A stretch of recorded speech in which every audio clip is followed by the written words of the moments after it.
მოგესალმებით, გვესალმებით ჩვენს მსმენელს ეთერში ბოლნისის ხმა არის. შეგახსენებთ, რომ ბოლნისის ხმა პროექტების სიხმის ფარგლებში ხორციელდება, რომლის მხარდამჭერია გერმანიის საგარეო საქმეთა სამინისტრო და DVV International. დღევანდელი გადაცემის თემა არის ჟურნალისტები და მათი მდგომარეობა დღევანდელ საქართველოში. საქართველოში ჟურნალისტების მდგომარეობა ბოლო წლებში საგრძნობლად გაუარესდა. 2021 წლის 5 ივლისს ჰომოფობიური და ძალადობრივი ჯგუფების მიერ მედიის წარმომადგენლების მასობრივი თავდასხმის შედეგად 24 ჟურნალისტი დაზარალდა. საერთაშორისო გამჭვირვალობა საქართველოს აღნიშნავს, რომ სახელმწიფომ ვერ უზრუნველყო ჟურნალისტების უსაფრთხოება და არ შეასრულა კონსტიტუციით დაკისრებული ვალდებულება მათი პროფესიული საქმიანობის დაცვის შესახებ. ამასთან, მედიის წარმომადგენლები ხშირად ხდებიან ფიზიკური და ვერბალური თავდასხმების მუქარისა და სამართლებრივი დევნის მსხვერპლნი. 2022 წლის ივნისში გრასროტის ანგარიშში აღნიშნულია, რომ ჟურნალისტებზე ძალადობის ფაქტების გამოუძიებლობა და დამნაშავეთა დაუსჯებლობა პრობლემად რჩება დღემდე ჩვენთან. 2023 წელს საქართველოს საზოგადოებრივი მაუწყებლობის დაფინანსება შემცირდა, რაც მედიის თავისუფლების ხარისხზე უარყოფითად დაისახა. ამ პრობლემის ფონზე ჟურნალისტები ხშირად განიცდიან პროფესიული საქმიანობის განხორციელებისას უსაფრთხოების საფრთხეებს, რაც მათ საქმიანობას ართულებს. მიმდინარე ვითარება მიუთითებს, რომ საქართველოში ჟურნალისტების უფლებების დაცვა და მედიის თავისუფლების უზრუნველყოფა კვლავ გამოწვევად რჩება. ძალიან დიდი მადლობა იმისთვის, რომ იყავით ჩემი დღევანდელი გადაცემის მსმენელი. მე დღეისთვის გემშვიდობებით, ხოლო გიტოვებთ ჩვენს მეგობრებს თეთრი კარვიდან, მოусვიდეთ, იხალისეთ და ბედნიერ კვირას გისურვებთ.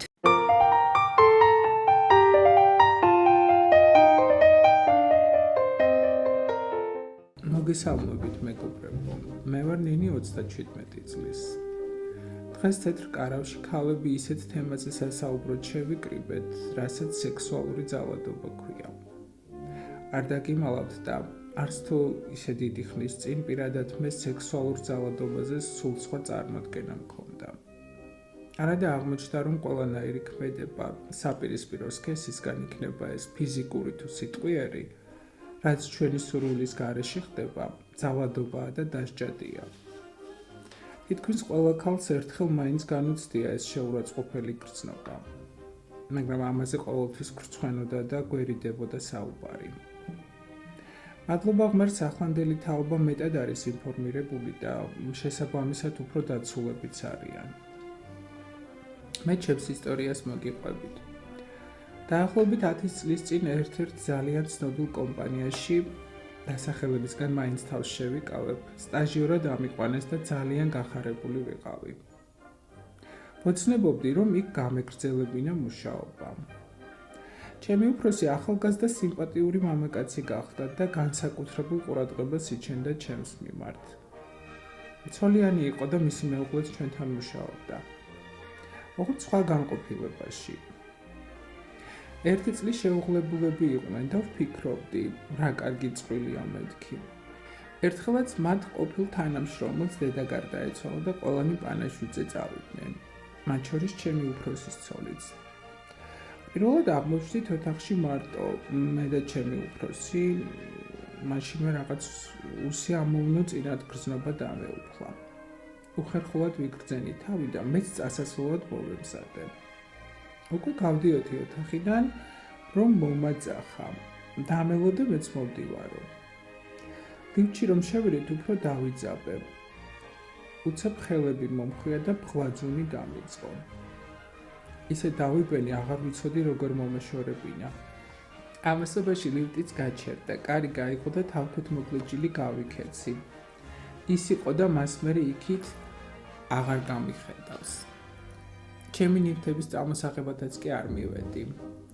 ჩემს მშობლებს უთხარი აღარ მაინტერესებს იქ სიარული თქო. პირველად ვყვები ამ ამბავს. არადა წესით უნდა მემხილებინა და მე კი არა ის ვაჟბატონი უნდა წაბრძანებულიყო. თანაც ისე რომ ცოლსაც გაეგო, როგორი ნაძირავას გვერდით ცხოვრობდა. ეს ხომ ჩვეულებრივი უსამართლობაა, რომელიც დამცირებულს და დათრგუნულს გტოვებს და მთელი ცხოვრება შეიძლება რომ დაუცველობის კომპლექსი ჩამოგიყალიბდეს. მოგესალმებით. მე ვარ მაკა 29 წლის. მეც პირველად ყვები ამ ამბავს და ზოგმა შეიძლება კიდეც გაიფიქროს, აქ რა იყო მოსაყოლიო.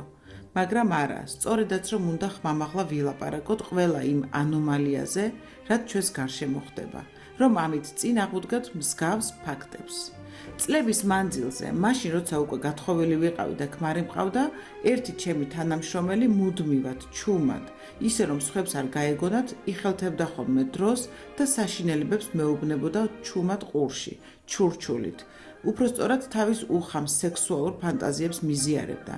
ვისთვის უნდა მეთქვა, ჩემს ქმარს რომ გაეგო ნამდვილად მოკლავდა და ამის გამო ციხებში ხომ არ გავუშვებდი. სულ ვცდილობდი, რომ მასთან ახლოს არ აღმოვჩენილიყავი, მაგრამ მაინც ახერხებდა. ერთხელაც მორიგი სიბინძურე ჩამჩურჩულა, მე ვეღარ მოვითმინე და ისეთი ძალით გავაწანი სილა, რომ მართლა დავინახე თვალებიდან როგორ წამოსცვივდა ნაპერწკლები. ის დღე იყო და ის, მე ახლოს აღარ გამკარებია.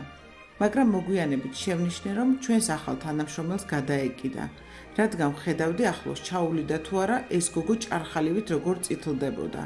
არ ვიცი ასეთ მანიაკებს როგორ უნდა მოვექცეთ, მაგრამ ფაქტია, როცა ეცოდინებათ, რომ შეიძლება დაისაჯონ, ფრთხილად იქნებიან.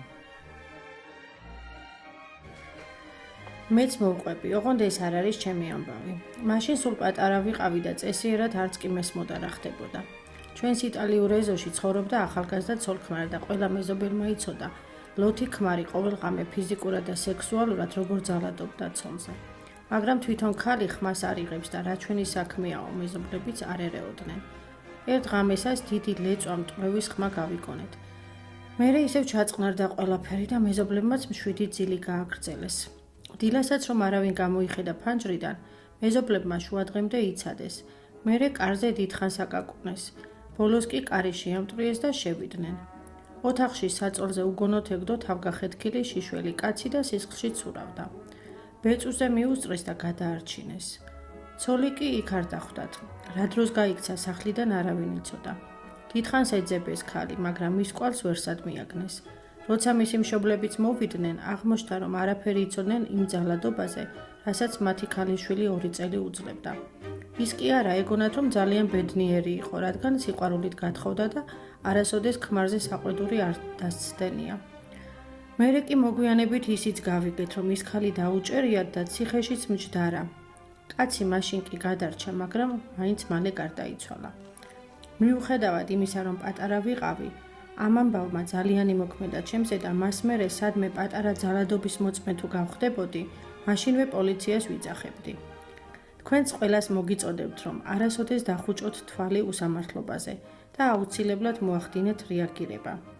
ახლა კი უკვე მანიშნები, რომ ჩემი დრო ამოიწურა.